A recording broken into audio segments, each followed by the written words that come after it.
Tahun baru, mengapa sih dimulai pada tanggal 1 Januari? Apakah tahun baru hanya miliknya orang Kristen? Karena selalu disandingkan dengan Natal.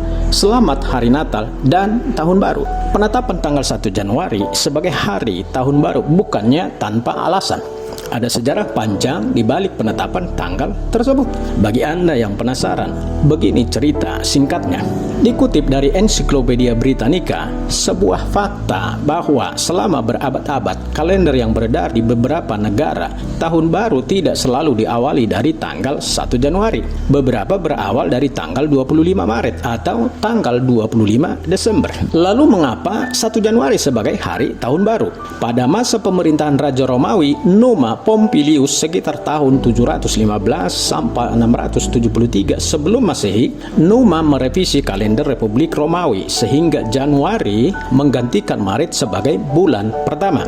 Keputusan itu dianggap tepat karena Januari diambil dari nama Janus, dewa Romawi untuk segala permulaan, dan Maret diambil dari Mars, dewa perang. Beberapa sumber menyebut Numa menciptakan bulan Januari, namun ada sejumlah bukti yang menyatakan 1 Januari tidak dijadikan sebagai awal tahun Romawi hingga tahun 153 sebelum Masehi. Pada tahun 46 sebelum Masehi, Julius Caesar membuat lebih banyak perubahan meskipun kalender Julian menetapkan 1 Januari sebagai tanggal pembukaan tahun. Dengan perluasan kekaisaran Romawi, penggunaan kalender Julian juga menyebar.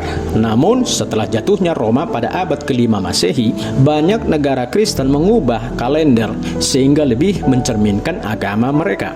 Dan tanggal 25 Maret merupakan pesta pemberitaan kabar sukacita, dan tanggal 25 Desember merupakan Natal dan menjadi hari tahun baru. Belakangan diketahui kalender Julian memerlukan perubahan tambahan karena salah perhitungan tentang tahun kabisat. Efek kumulatif kesalahan ini selama beberapa abad menyebabkan berbagai peristiwa terjadi pada musim yang salah. Hal ini juga mengakibatkan masalah ketika menentukan tanggal Paskah. Dengan demikian, Paus Gregorius XIII memperkenalkan kalender yang direvisi pada tahun 1582. Selain menyelesaikan masalah dengan tahun kabisat, kalender Gregorian memulihkan 1 Januari sebagai awal tahun baru.